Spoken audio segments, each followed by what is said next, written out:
Qualcuno ci ha dato un dono che dovremo osservare accanto a noi. Per mezzo di lui la guerra non c'è, l'odio e il male svaniscono e poi questa è la libertà.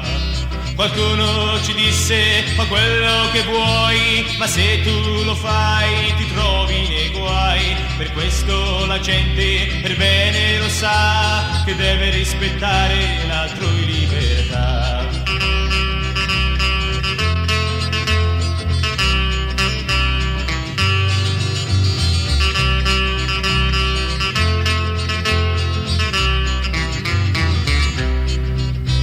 Migliaia di uomini sono morti per lei, gridando libertà, perdendo quel dono che spetta a noi serbare a chi verrà.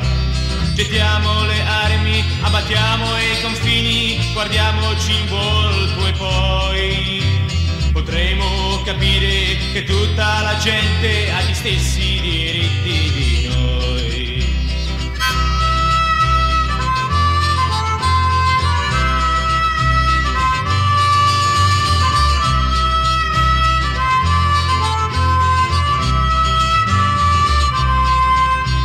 Andremo per il mondo a insegnare alla gente che uccidere non serve a niente, ma purtroppo gran parte dell'umanità non conosce la libertà.